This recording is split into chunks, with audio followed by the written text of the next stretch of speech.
What is the lifestyle of Russia's richest families? We will take a look inside the lives of the wealthiest families in Russia. Does a member of the Russian oligarchy lead an insane life? This will be an exciting expose.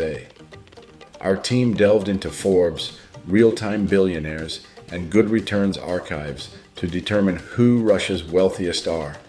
The first family on our list is Vladimir Litvinenko and family. The net worth of this family is currently pegged at $3 billion. Vladimir owned about 21% of Fosagro, a Russian phosphate mining company that is publicly traded. According to him, his shareholdings were a reward for his role in the creation of a development strategy for the company, while others say he got his shares through political lobbying. He eventually transferred this ownership to Tatiana Litvinenko, his wife, in May 2022. Vladimir is the rector of St. Petersburg Mining University since 1994 and was committee chairman when President Vladimir Putin received his doctorate in philosophy in 1997. He oversaw Putin's 1996 dissertation, which is alleged to be riddled with plagiarism and was written by Vladimir himself, according to Olga Litvinenko, her daughter. Speaking of Olga, she was involved in a custody battle of her daughter, Esther Maria, with her parents. She described her father as an oligarch. After all, her lawyers were eventually arrested and sentenced. When she fled Russia in 2011, Vladimir declared her to be kidnapped to have her assets frozen. Vladimir served as Putin's presidential campaign manager in 2000, 2004, and 2012. In 2022, he was among the signatories of the address of the Russian Union of Rectors in support of the Ukraine invasion by Putin. Vladimir is on the list of Putin associates to have reportedly become billionaires under Putin's reign. There was a controversy as to how he obtained his original stake in Fosagro, the main source of his wealth, but the Vedomosti investigation that looked into the matter was unable to resolve the controversy conclusively. Second on our family list is Sergei Studenikov and family. The net worth of this family is set at $3.2 billion at the moment. Sergei set up a vodka, beer, and tobacco distribution company in the 90s. He opened his first red and white store in 2006. He eventually converted this store into Russia's largest liquor retail stores, the Krasnoye and Beloye chain, with 6,700 outlets. He formed Mercury Retail Group Limited in 2019, merging his Krasnoye chain with billionaires Igor and Sergei Katsiev's Dixie supermarket chain. With its 15,000 stores, Mercury Retail emerged as the leading Russian alcohol retailer. Sergei and his wife own 49% of Mercury Retail. Sergei was supposed to offer a Mercury Retail IPO, but had to postpone it due to the Ukraine invasion by Putin. Sergei is one of Russia's self-made billionaires who built his empire from the ground up.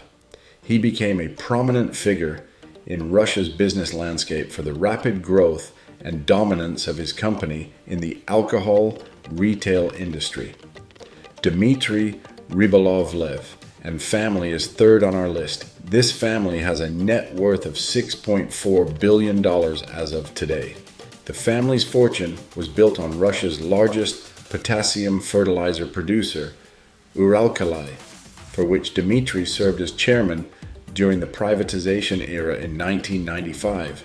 He was accused of organizing the murder of Evgeny Panteleimonov, his partner, in May 1996, based on the testimony of Oleg Lomakin, a local gangster, who said Dmitry was behind the murder. After spending 11 months in detention, Dmitry was acquitted of the crime when Lomakin withdrew his accusation. Dmitry sold his Uralkali shares for $6.5 billion in 2010 to three oligarchs linked to the Kremlin. Among his real estate properties are the Greek island Skorpios and La Belle Époque, a $400 million penthouse in Monaco. He also bought the Maison de l'Amitié, a French Regency-style estate in Florida, from Donald Trump in 2008 for $95 million. Trump claimed the sale was his only dealing with a Russian, following concerns of his rubbing elbows with the Russians during his presidential campaign. Dmitry also has properties in Switzerland, France, Hawaii, and New York.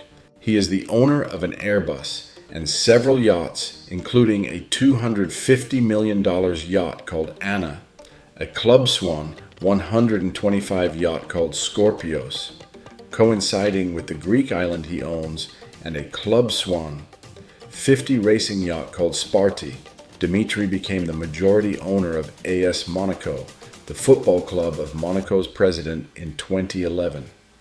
Dmitry is also an avid art collector of paintings from Picasso to Van Gogh. He sold a Leonardo da Vinci canvas of Salvator Mundi for a record amount of $450.3 million in 2017. In 2015, he was involved in a complex art fraud popularly known as the Bouvier Affair, supposedly engineered by Yves Bouvier, an art dealer, to the tune of $1 billion.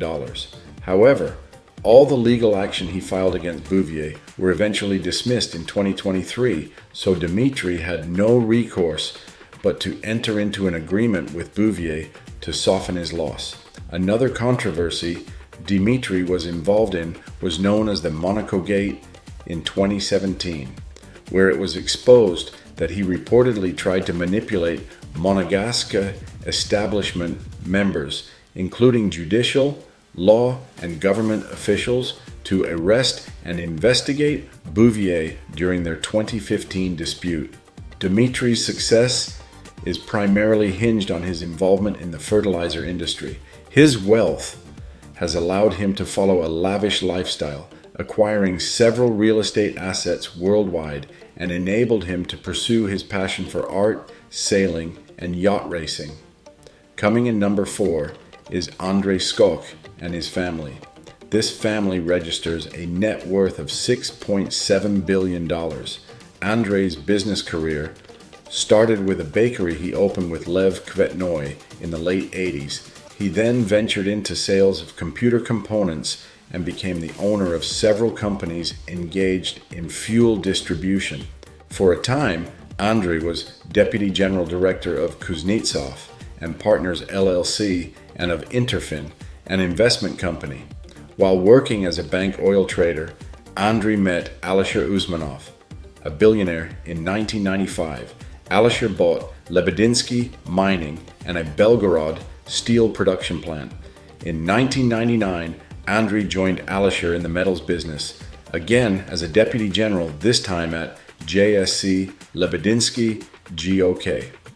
Andrei became a deputy of the State Duma, the lower house of the Russian Federal Assembly, in the same year.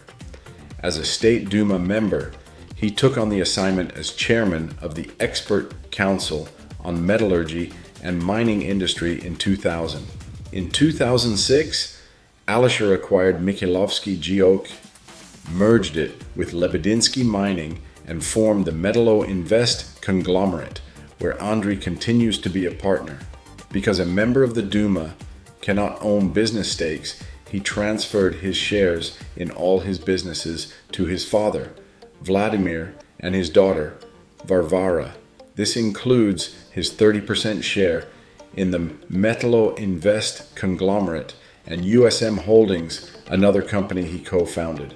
He is also the owner of the Madame Goose superyacht, worth around $128 million. He was trying to hide his ownership of the yacht until a website reported about it on the net. Andrei appears in the U.S. sanctions list because of his alleged ties to organized crime and his voting in favor of the Ukraine invasion by Russia as a State Duma member. He is also in the UK and European Union asset freeze and travel ban sanctions list again for his agreeing to the invasion of Ukraine. Andrei has achieved significant success both in business and politics. Despite the political sanctions he received, he remains to be a prominent Russian figure. Those are the 4 wealthiest families in Russia. Subscribe to our channel for more stories on the wealthiest families in different parts of the world.